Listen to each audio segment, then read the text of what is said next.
Welcome to civils only. आज हम एक ऐसे विषय पर बात करने वाले हैं जो भारत के करोड़ों लोगों की रोजमर्रा की जिंदगी से सीधे तौर पर जुड़ा है, कामकाज के नियम कानून।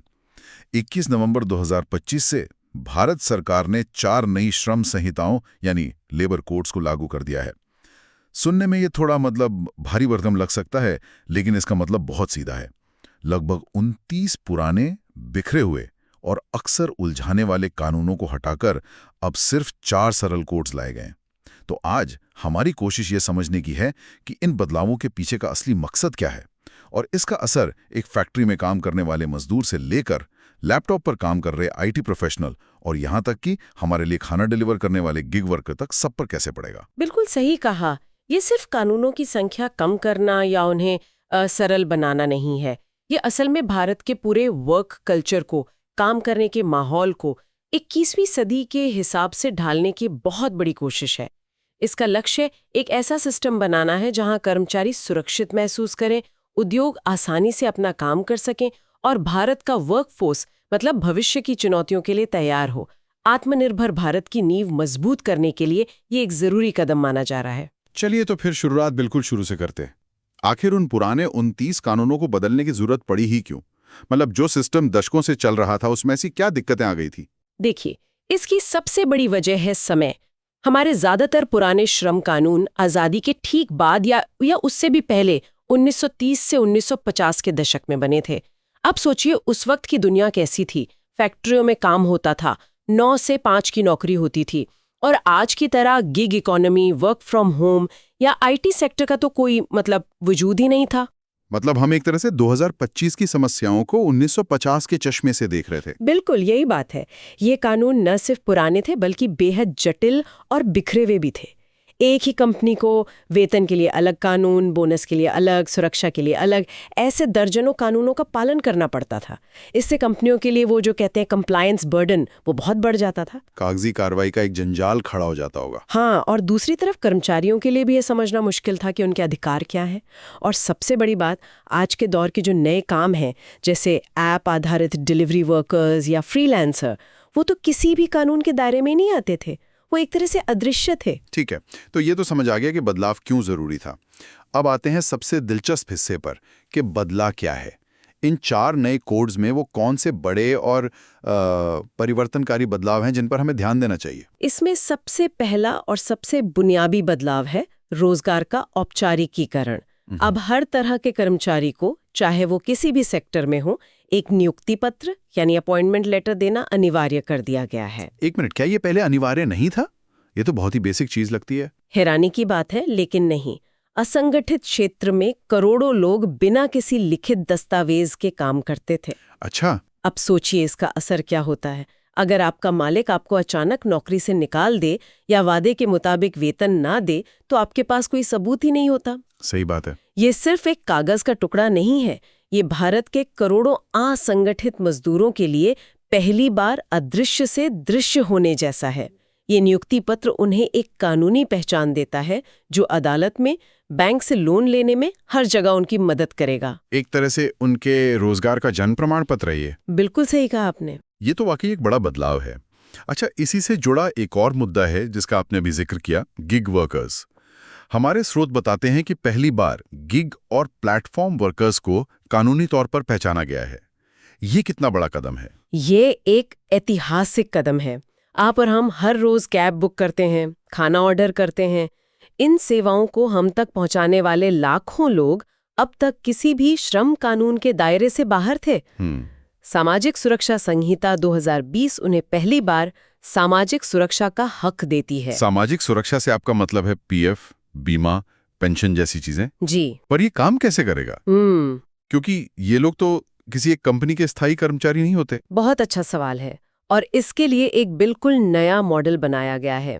जो एग्रीगेटर कंपनियां हैं, यानी ओला, उबर, जोमेटो, स्विगी जैसी कंपनियां, उन्हें अपने सालाना टर्नओवर का 1 से 2% हिस्सा एक सामाजिक सुरक्षा फंड में जमा करना होगा। अच्छा। और इस फंड का इस्तेमाल इन गिग वर्कर्स को बीमा, स्वास्थ्य लाभ और दूसरी जरूरी सुरक्षाएं देने के लिए किया जाएगा।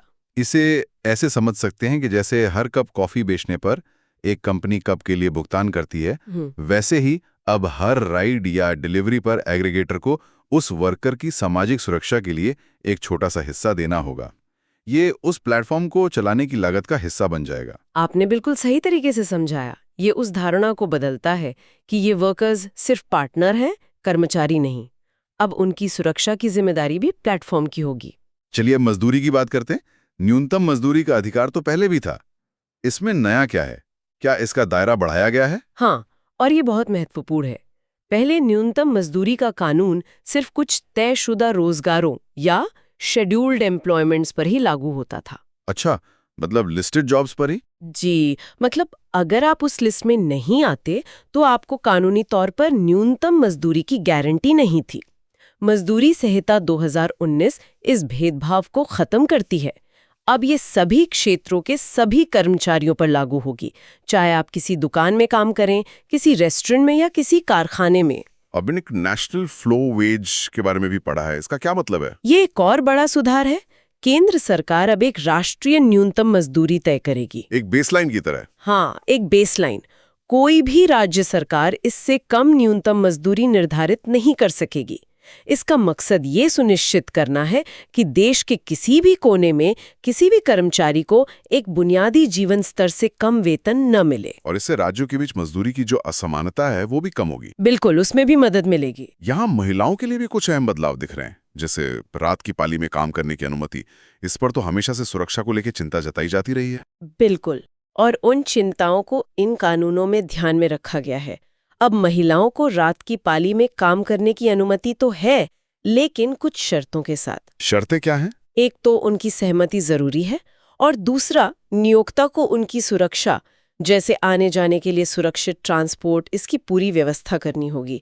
तो इसका मकसद अवसरों को रोकना नहीं, बल्कि सुरक्षित अवसर प्रदान करना है। और सिर्फ रात की पाली ही नहीं, बल्कि अब उन्हें उन कामों में भी मौका मिलेगा जहां पहले प्रतिबंध थे, जैसे भूमिगत खदानें। हाँ, ये समानता की दिशा में एक बड़ा कदम है। ये उस पुरानी सोच को चुनौती देता है कि कुछ काम महिलाएं नहीं कर सकती। साथ ही समान काम के लिए समान वेतन को अब और मजबूती से लागू किया गया है, ताकि लिंग के आधार पर वेतन में कोई भेदभाव ना हो सके। एक और जरूरी पहलू है स्वास्थ्य। कर्मचारियों के स्वास्थ्य को लेकर क्या खास प्रावधान है? इसमें एक बहुत ही प्रगतिशील प्रावधान जोड़ा गया है।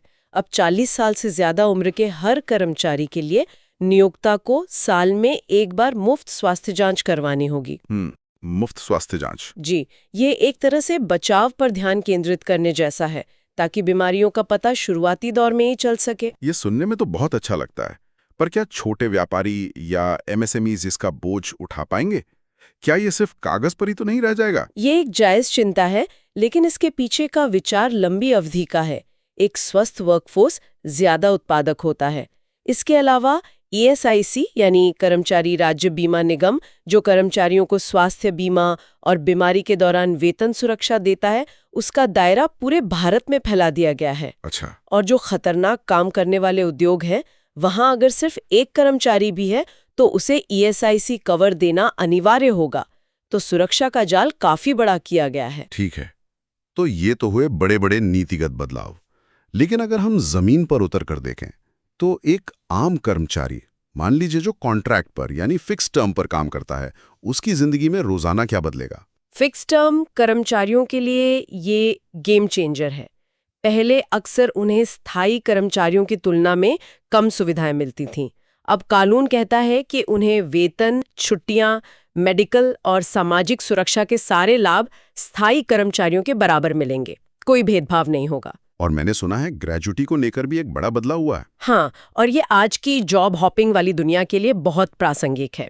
पहले ग्रेजुटी पाने के लिए आपको एक ही कंपनी में कम से कम 5 साल लगातार काम करना पड़ता था। 5 साल? हाँ। अब ये सीमा घटाकर सिर्फ 1 साल कर दी गई है। सिर्फ 1 साल? जी। इसका मतलब है कि अगर कोई 1-2 साल के कॉन्ट्रैक्ट पर भी काम करता है तो उसे भी ग्रेजुटी का लाभ मिलेगा। ये तो बहुत से युवाओं और पेशेवरों के लिए अच्छी खबर है। अब उन लोगों की बात करते हैं जो शायद सबसे ज्यादा असुरक्षित होते हैं, प्रवासी और असंगठित मजदूर। उनके लिए क्या है इन कोड्स में? उनके लिए कई सुरक्षा कवच बनाए गए हैं। जैसे one nation one ration card की तरह ही अब उन्हें PDS पोर्टेबिलिटी का लाभ मिलेगा। मतलब राशन कहीं भी ले सकते हैं? हाँ, मतलब एक मजदूर जो बिहार से केरल काम करने गया है वो अपना राशन वहीं ले सकता है। इसके अलावा आधार से जुड़ा एक यूनिवर्सल अकाउंट नंबर UAN होगा, एक ऐसा खाता नंबर जो नौकरी बदलने पर भी नहीं बदलता, जिसके जरिए वे देश में कहीं भी अपने PF और दूसरे सामाजिक सुरक्षा लाभ हासिल कर सकते हैं। तो अब उन्हें हर नई जगह जाकर नए सिरे से शुरुआत नहीं करनी पड़ेगी। बिल्कुल, उनका सामाजिक सुरक्षा का रिकॉर्ड उनके साथ चलेगा। साथ ही उन्हें साल में एक बार घर जाने के लिए यात्रा भत्ता देने का भी प्रावधान है। ये सब तो कर्मचारियों के नजरिए से बहुत सकारात्मक लग रहा है, लेकिन सिक्के का दूसरा पहलू भी है, नियोक्ता यानी एम्प्लॉयर्स। अगर उनके लिए नियम कानून बहुत ज्यादा जटिल होंगे तो वो नई नौकरियां देने से हिचकिचा सकते हैं। क्या ईज ऑफ डूइंग बिजनेस का भी ध्यान रखा गया है? यहाँ एक संतुलन साधने की पूरी कोशिश की गई है। जैसा कि हमने शुरू में बात की, 29 अलग अलग कानूनों की जगह अब सिर्फ 4 कोड हैं। इससे नियोक्ताओं के लिए कागजी कार्यवाही का सिरदर्द बहुत कम हो गया है। वो कैसे? अब उन्हें कई रजिस्ट्रेशन, कई लाइसेंस और कई रिटर्न भरने की जरूरत नहीं होगी। इसकी जगह एकल पंजीकरण, अखिल भारतीय एकल लाइसेंस और एकल रिटर्न की व्यवस्था की गई है। और एक नया शब्द सुनने में आ रहा है, इंस्पेक्टर कम फैसिलिटेटर। ये क्या है? क्या ये सिर्फ नाम का बदलाव है या काम का भी? ये एक वैचारिक बदलाव है और अगर ये सही से लागू हुआ तो बहुत बड़ा असर डाल सकता है। पहले लेबर इंस्पेक्टर की छवि एक ऐसे अधिकारी की होती थी जो सिर्फ गलतियां ढूंढने और जुर्माना लगाने आता था। इससे एक डर का माहौल बनता था। हाँ, जिसे इंस्पेक्टर राज भी कहा जाता था। सही। अब उनकी भूमिका को बदला जा रहा है। वे इंस्पेक्टर के साथ साथ फैसिलिटेटर यानी सुगमकर्ता भी होंगे। उनका काम सिर्फ सजा देना नहीं, बल्कि कंपनियों को नियमों को समझने, उनका पालन करने में मदद करना और जागरूकता फैलाना भी होगा। मतलब अब वो मदद भी करेंगे? जी, मकसद है डर की जगह सहयोग की संस्कृति को बढ़ावा देना। तो कुल मिलाकर अगर मैं इसे समेटूं तो इन संहिताओं का दोहरा उद्देश्य है।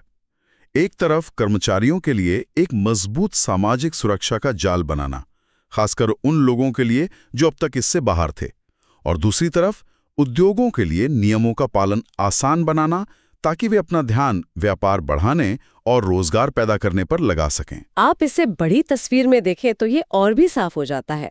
हमारे स्रोत बताते हैं कि 2015 में भारत के केवल 19% कर्मचारियों के पास किसी न किसी तरह का सामाजिक सुरक्षा कवर था। सिर्फ 19%? जी, और 2025 तक ये आंकड़ा बढ़कर 64% से ज्यादा हो गया है। ये नए कोड इस कवरेज को लगभग सार्वभौमिक बनाने की दिशा में एक बहुत बड़ा और निर्णायक कदम है। ये भारत को सामाजिक सुरक्षा के मामले में एक नई लीग में खड़ा कर देता है। इसमें कोई शक नहीं कि ये कानून कागज पर तो क्रांतिकारी लगते हैं। करोड़ों लोगों को पहली बार कानूनी अधिकार और सामाजिक सुरक्षा मिल रही है, लेकिन असली परीक्षा तो इनके जमीनी स्तर पर लागू होने की होगी। बिल्कुल। और यहीं पे मैं एक सवाल छोड़ना चाहूंगा हमारे सुनने वालों के लिए। हम आज gig economy of work from home की बात कर रहे हैं, लेकिन तकनीक इससे कहीं ज्यादा तेजी से बदल रही है। आर्टिफिशियल इंटेलिजेंस और ऑटोमेशन नौकरियों के स्वरूप को पूरी तरह बदल रहे हैं। तो सोचने वाली बात यह है कि क्या ये नए कानून जो आज इतने आधुनिक लग रहे हैं, आने वाले कल की इन चुनौतियों के लिए भी उतने ही प्रासंगिक बने रह पाएंगे? अगर आपको ये वीडियो फायदेमंद लगी तो वीडियो को ज़्यादा से ज़्यादा शेयर करें, लाइक करें और कमेंट करना ना भूलें। साथ ही you can check out our website और playlist for our free courses for 1 day and state PCS exams. धन्यवाद।